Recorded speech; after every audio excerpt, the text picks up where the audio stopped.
우리는 수요 치유 예배라고 부릅니다. 우리는 이 예배를 드리면서 성부, 성자, 성령 삼위일체 하나님께서 베풀어 주시는 치료와 치유를 갈망하죠. 기대합니다. 근데 여러분, 치료와 치유의 차이를 우리 교회에서는 매우 중요하게 생각하지요. 치료라고 하는 것은 증상이 사라지는 것을 의미합니다. 치유라고 하는 것은 증상이 있든 없든 그 문제를 넘어서서 경험하게 되는 온전함을 말해요. 제가 가장 대표적인 사례로 언급하는 사람 중에 이지선 교수가 있죠. 이번에 이제 모교인 이화여자대학교 교수로 가게 되었다고 보도가 나오던데요. 뭐 아시는 것처럼 지선아 사랑해라는 책의 주인공이죠. 전신내 아주 심각한 화상을 입었어요. 제가 그분 때문에 사실은 치료와 치유의 차이에 대해 고민하게 됐다고 해도 과언이 아닙니다. 아무리 기도한다고 그 피부가 화상을 입기 전으로 돌아갈 수는 없잖아요. 치료가 불가능한 거예요. 하지만 그 상한 몸을 가지고도 온전한 하나님의 형상으로, 하나님의 작품으로 살아낼 수가 있는 거죠. 그럴 때 우리는 치유가 일어났다고 말을 하는 겁니다.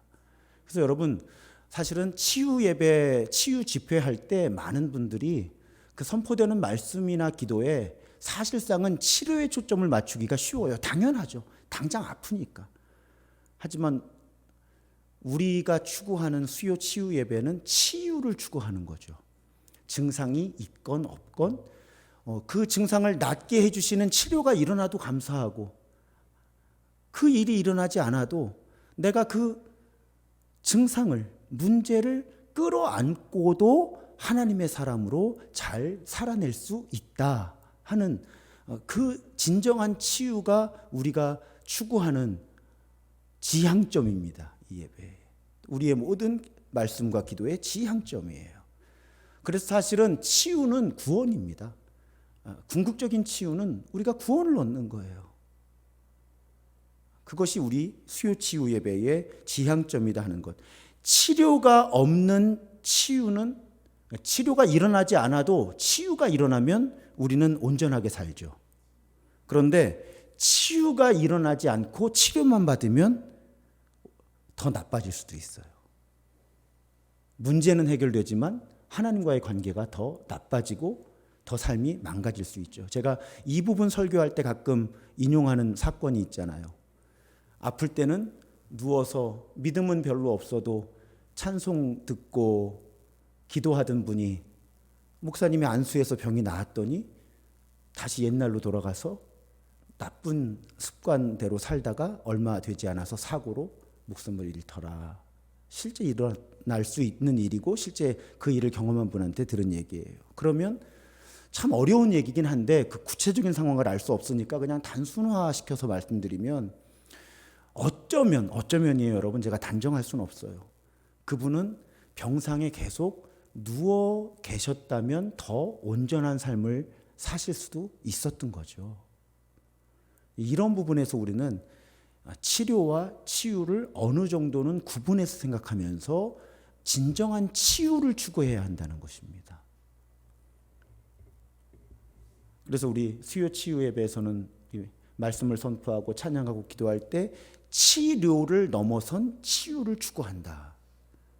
계속 우리 교회에 이제 새가족들이 오시고 또 수요 치유 예배를 현장과 온라인으로 참여하시는 분들이 계시기 때문에 가끔은 제가 이 말씀을 드려야 돼요. 그래야 우리가 이 예배에 모이는 근본적인 지향점을 우리가 놓치지 않을 수 있기 때문입니다. 자, 예수께서 그런데 치료하시고 치유하시는 거예요. 오늘 본문에도 보면 예수님께서 백성 중에 모든 병과 모든 약한 것을 고치셨다 이렇게 증언합니다. 그 소문을 듣고 사람들이 모든 아픈 사람들을 데리고 와요. 근데 예수께서 그들을 고치셨다고 증언합니다. 근데 오늘 이번 시리즈를 시작하면서 사실은 제가 이 시리즈의 방향을 정하는 데 도움을 준 책이 한 권 있어요. 안셀름 그린이라고 하는 독일 출신의 영성가인데, 그분이 독일어로는 치유자 예수라는 책을 썼어요. 그런데 이제 우리말로 번역을 하면서 그 치유자 예수라는 독일어 책을 내 마음의 주치의라는 제목으로 번역을 한 거죠. 내 마음의 주치의. 그 우리말 번역이 너무 와닿았어요. 주치의가 있다면 든든하잖아요. 근데 예수께서 우리 마음의 주치의가 되어주신다라고 하는 그 책의 제목, 그 카피가 저에게 너무 와닿았고요. 그래서 제가 그 책을 이렇게 좀 참고하면서 오늘 말씀 또 이어지는 이번 시리즈를 준비를 합니다. 그런데 그 책의 한 부분에서 제가 그런가 하고 관심을 가졌던 주제가 무엇인가 하면, 이 안셀림 그린이라는 분이 이분은 뭐 영성, 뭐 상담, 치유 뭐 이런 영역에 있어서 매우 영향력 있는 분인데요. 이분이 복음서를 쭉 읽다 보니까 네 복음서잖아요. 복음서마다 예수께서 치유하시는 그 사건들을 각기 특유의 방식으로 체계적으로 설명을 하더라는 거예요. 뭐 제 눈에는 그렇게 안 보이는데 하여튼 이분의 눈에는 아는 만큼 보이는 거니까 그렇게 보이더라는 거죠. 그러니까 복음서마다 사람들의 병과 문제들을 다른 관점으로 해석해내더라는 거예요. 근본적인 이유를. 그리고 예수님은 그 근본적인 이유에 맞게 치유를 하시더라는 거죠. 자, 그래서 오늘 시리즈를 시작하면서 오늘 설교는 사실은 설교라기보다는 강의에 가깝습니다. 네 복음서가 이 안셀림 그린의 관찰에 따르면 적어도 우리에게 일어나는 몸과 마음의 병과 여러 문제들의 근원을 뭐라고 제시하느냐. 자, 마가복음에서의 질병은 주로 악한 영의 활동과 관계가 있어요. 우리 흔히 쓰는 표현으로 귀신의 역할이죠. 그래서 마가복음에서 일어나는 치료와 치유에서 중요한 것은 악한 영을 쫓아내는 거예요. 그렇게 생각해 보면 우리 몸의 병뿐 아니라 특히 마음에서 일어나는 일들, 사탄이 우리 마음을 조작하는 그 결과로 우리 마음에 여러 이상 증상들과 병이 나타날 수 있다는 겁니다. 이 부분은 제가 영적 전쟁을 강의하거나 설교할 때 가끔 말씀을 드려요. 사탄이 어려운 일을, 힘든 일을 하지 않습니다. 우리 마음에 생각 하나를 살짝 넣어주는 거예요. 그런데 우리 마음속에는 재료가 많거든요. 과거의 상처와 아픔과 또 지금 받고 있는 스트레스와. 그래서 사탄이 머리가 좋으니까 재료 하나만 이렇게 우리 마음속에 딱 넣어주면 우리는 알아서 내 과거와 현재의 여러 상처와 아픔들을 가지고 사탄이 준 재료를 발전시켜서 우리 몸과 마음이 연결되어 있으니까 화병도 있잖아요. 연결되어 있거든요. 그러니까 우리 마음에 사탄이 그런 이상작용을 일으키면 마음의 병이 들고 따라서 연결되어서 몸에도 증상들이 심각하게 나타날 수 있다는 겁니다. 그러니까 조금 현대적인 언어로 제가 제 관점으로 해석을 했는데, 그래서 마가복음에서는 그 악한 영의 역할이 중요하고 치료와 치유가 일어날 때 그 악한 영을 쫓아낼 때 치료와 치유가 일어나더라 하는 거죠. 특히 사탄은 진짜 치유의 길을 선택하지 못하게 합니다. 그걸 보지 못하게 해요. 눈을 가립니다. 귀를 막아요. 그래서 가짜 치유를 선택하게 해요. 쉽게 말씀드리면 생수가 있는데 생수를 발견하지 못하게 하거나 선택하지 못하게 하고 폐수를 먹게 하는 거죠. 그러면 어떻게 될까요? 우리가 더 상태가 나쁘게 중독이 되겠죠. 무엇인가에. 그것이 사탄이 하는 매우 중요한 역할이라는 것입니다. 그래서 마가복음의 맥락에서 치유는 주로 해방이에요. 묶인 것에서 자유하게 되는 것입니다. 사탄이 직접 우리를 억압하기도 하지만 보다 더 많은 경우는 제가 볼 때는 사탄이 우리에게 이렇게 오랫동안 영향을 미쳐서 심어준 생각하는 방식이 있는 거예요. 저에게도 그런 나쁜 생각의 방식이 있거든요.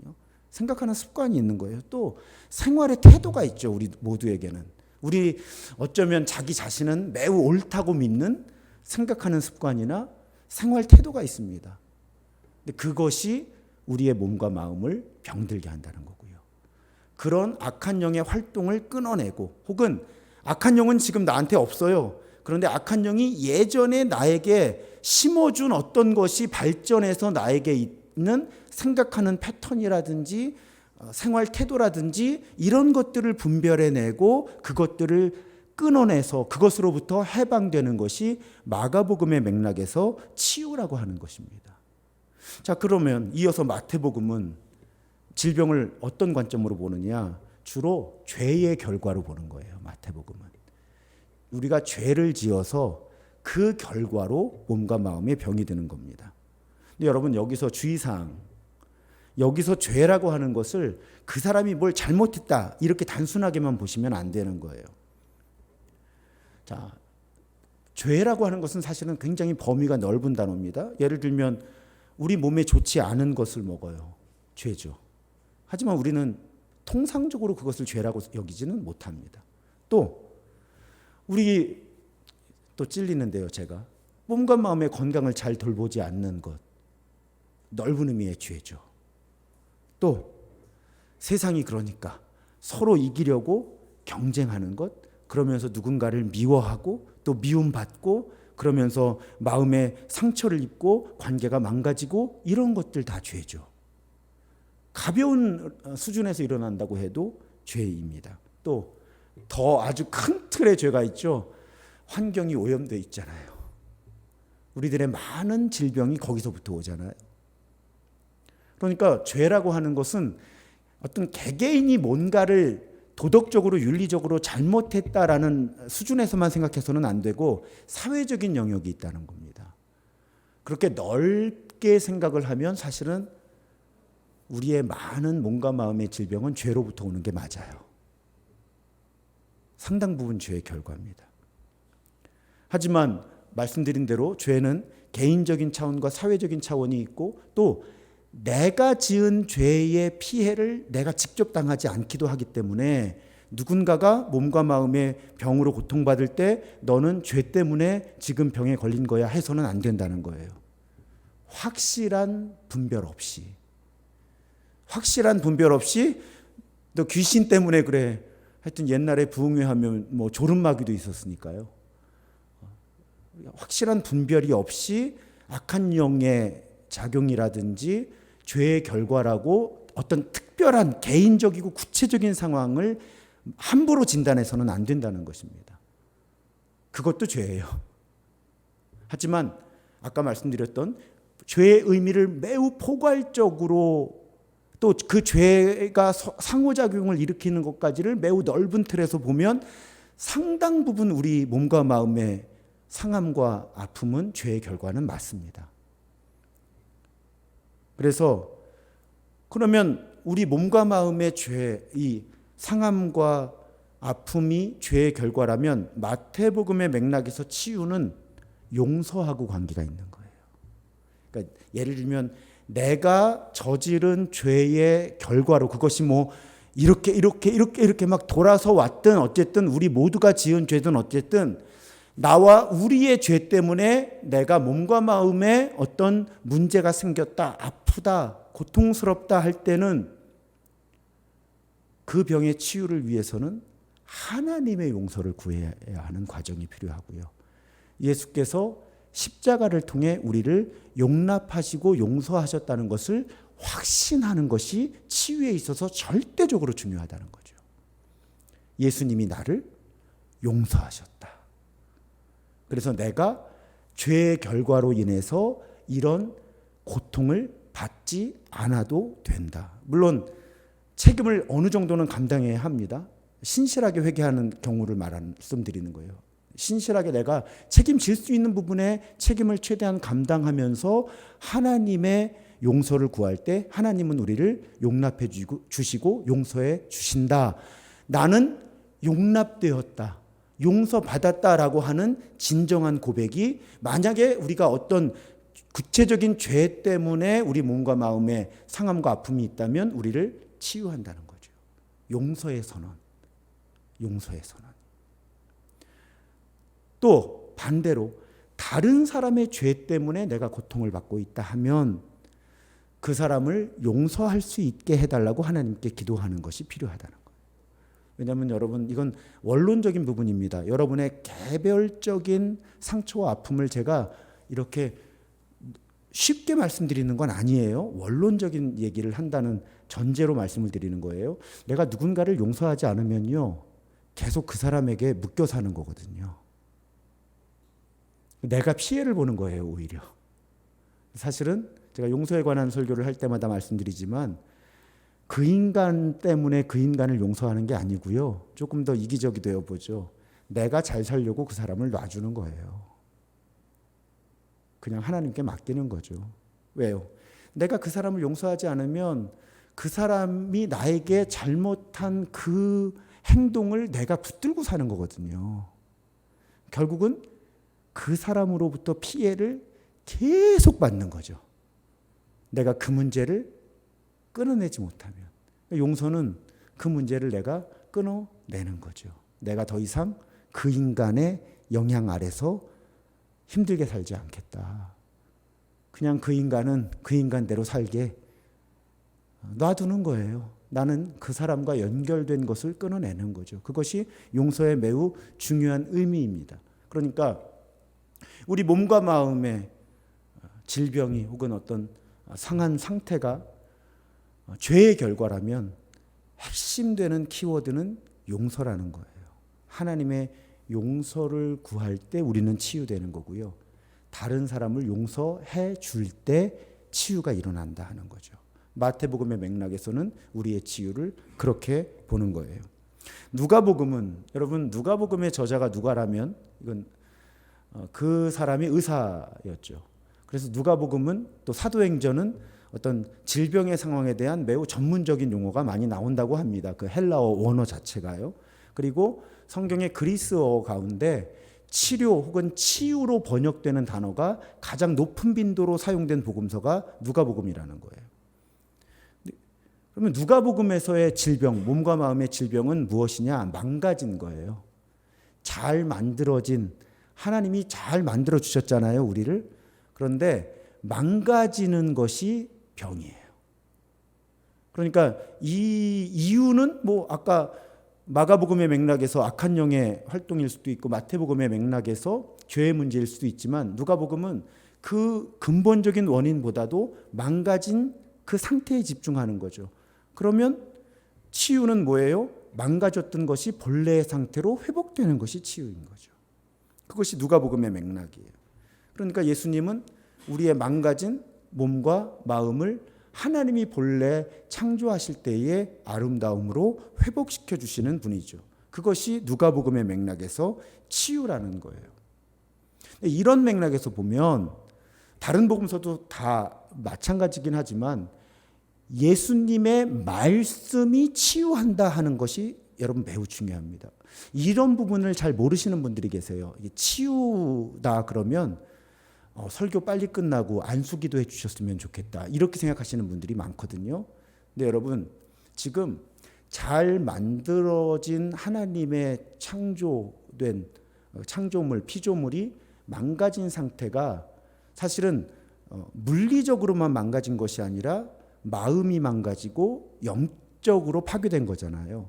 그러면 이것이 바로잡히는 데 있어서는 매우 중요한 것이 예수 그리스도의 말씀을 통해서 우리들이 잘못된 길에서 돌이키는 과정이 매우 중요하다고 하는 거죠.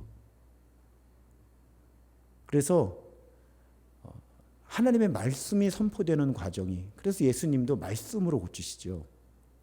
또 단지 어떤 몸과 마음의 질병뿐 아니라 이렇게 삶이 길을 벗어난 상태에서 예수께서는 예를 들면 산상수훈의 가르침이다 하면 하나님의 나라 삶의 원리를 몰라서 그 사람이 몸과 마음에 상함과 아픔이 있을 수 있잖아요. 그런데 산상수훈의 말씀을 듣다가 내가 살아가는 하나님 나라의 원리가 여기에 있구나 하고 자기 삶의 길을 바로잡으면 거기에 치유와 회복의 길이 열릴 수 있는 거죠. 그래서 여러분 치유와 회복을 매우 넓은 범위에서 보도록 저도 그렇게 설교해 왔지만 이 안셀림 그린이 그렇게 초청을 하고 있는 거예요. 그러니까 단지 내 증상이 사라지는 것이 치유가 아니다. 온전한 치유는 하나님이 창조하신 내 모습이 본래 하나님이 의도하신 모습대로 회복되는 것이다. 그 일이 일어나는 과정에서 매우 중요한 것이 말씀이다 하는 거죠. 하나님의 말씀을 깨닫게 될 때 우리에게 온전한 치유와 회복이 일어날 수 있고 일어난다고 하는 것입니다. 자, 끝으로 요한복음에서 질병은 하나님이 우리 존재의 근원이신 거예요. 그런데 우리 존재의 근원과의 관계, 연결이 끊어지면 병이에요. 하나님과의 연결이 훼손된 것, 끊어진 것. 근원과 단절이 되면 우리 몸과 마음에 상함, 아픔이, 고통이 찾아온다는 거죠. 그래서 요한복음의 여러 치유의 장면 가운데 베데스다 연못 장면을 보면 베데스다 연못에 이제 치유를 원하는 사람들이 많았고 그 중에 한 사람을 예수님 만나시잖아요. 예수님이 이 사람을 치유하기 위해서 그 베데스다 연못에 집어넣으실 필요가 없었던 거예요. 왜요? 이 사람 병의 근원은 하나님과의 그 존재의 근원과의 관계가 단절된 거기 때문에 그걸 연결해 주시면 되었다는 거죠. 그걸 연결해 주시면. 그래서 여러분 이 네 가지는 서로 이렇게 구분되어 있다기보다는 서로 엉켜져 있고 연결되어 있는데 사실은 앞에 세 가지와 다 하나로 통하는 거예요. 우리가 하나님이 창조하신 하나님의 작품들이기 때문에 그 존재의 근원과 연결되어 있을 때가 가장 온전하다는 거예요. 우리 몸과 마음이. 그래서 왜 우리 신앙생활을 오래 해오신 분들은 알잖아요. 내가 예배를 신실하게 온전하게 드리는 것이 내 몸과 마음의 건강에 유익하다. 내 치유와 회복에 유익하다. 왜요?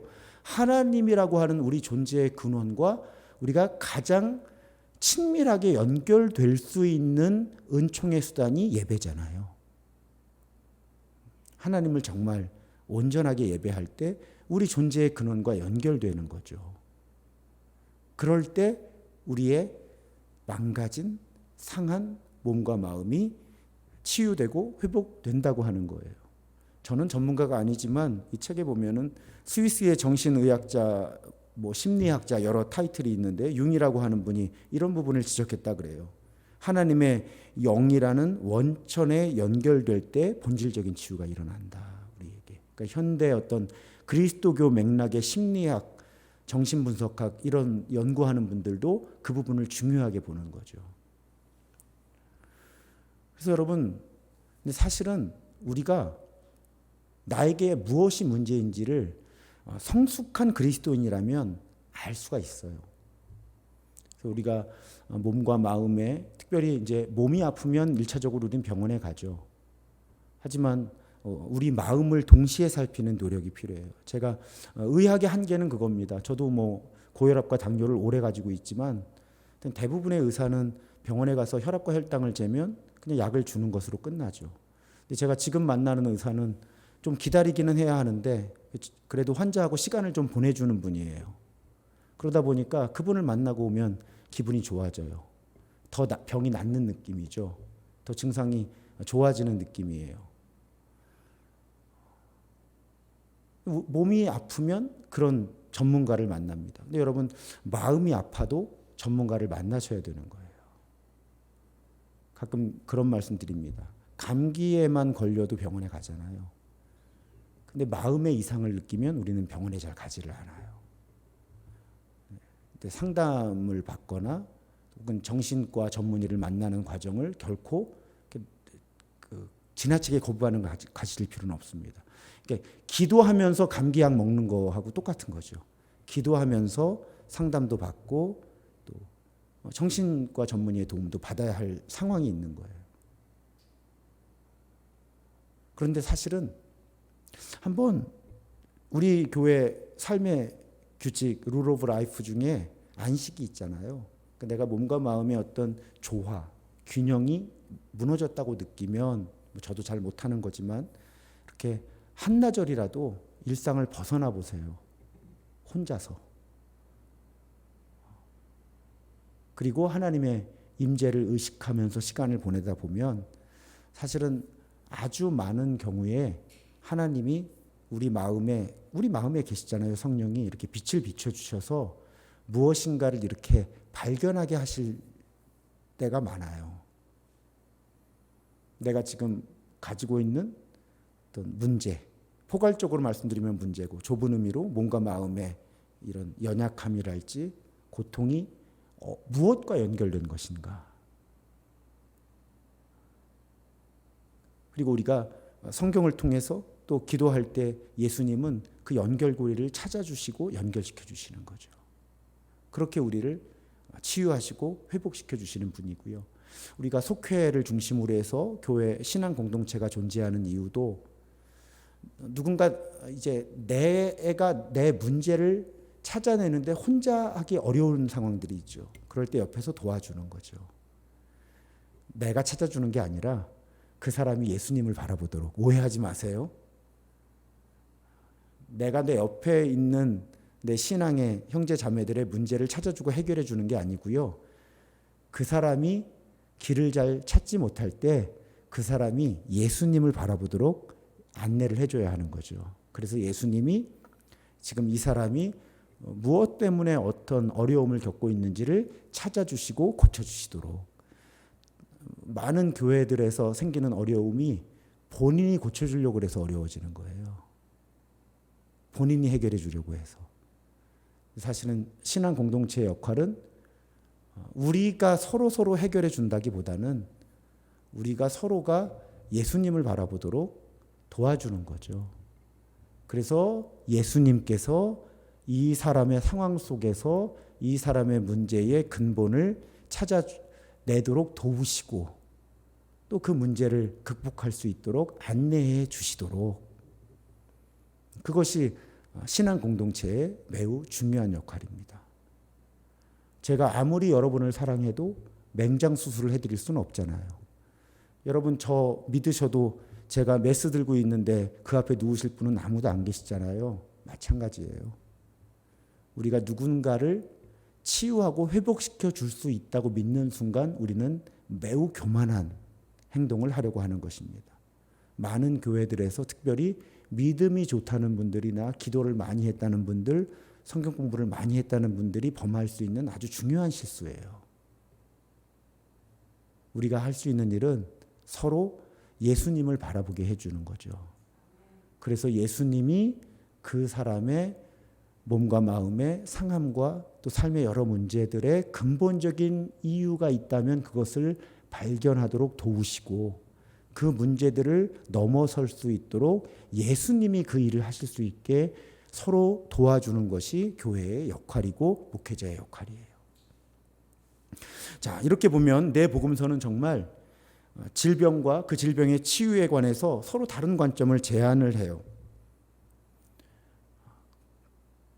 이로써 우리는 예수님이 치유하셨다 할 때 그 안에 적어도 4개의 다른 층이 있다는 것을 발견하게 됩니다. 근데 여러분 굳이 오늘 돌아가셔서 복음서를 펼치시면서 마태복음인데 그런 거 아닌 것 같은데 이러실 필요는 없어요. 굳이 어떤 복음서가 병과 그 병의 치유를 이런 관점으로 묘사했다 정말 1대1로 매칭할 필요도 없습니다. 복음서 전체를 보면 사실 하지만 이 4가지 관점은 다 녹아들어 있다는 거예요. 이 안셀림 그린이라는 분은 이걸 복음서별로 나눴지만 복음서별로 나누지 않으면 어떻습니까? 복음서 전체를 보면 정말 이 4가지 요소들이 다 스며들어 있는 거죠. 하나의 관점만 제시하지를 않아요. 그래서 여러분 우리 몸에 또 마음의 어떤 상함과 아픔, 질병은 악한 영의 활동과 연결되어 있기도 하고요. 또 개인적이고 사회적인 죄의 결과이기도 합니다. 우리의 온전함이 망가진 과정이기도 하고요. 무엇보다도 근본적으로 하나님과의 연결이 끊어진 결과이기도 해요.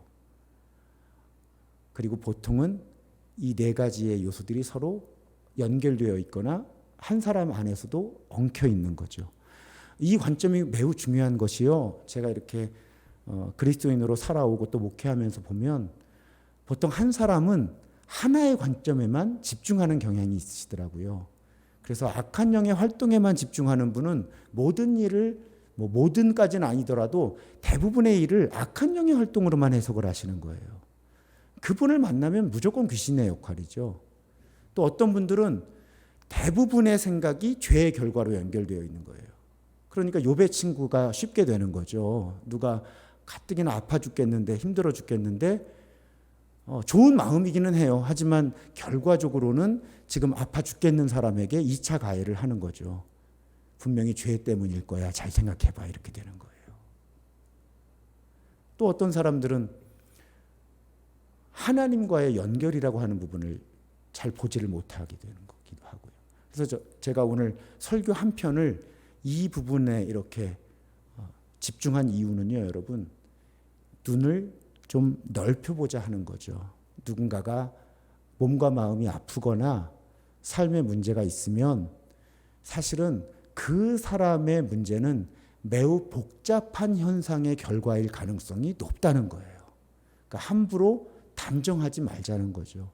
내 경험이라든지 내가 성경을 읽어내는 관점이라든지 내 지식이라든지 또 혹은 내가 공부해 온 거라든지 이런 것의 한계 때문에 우리는 제한된 영역에서 치유와 회복의 문제에 집중하기 쉽고요.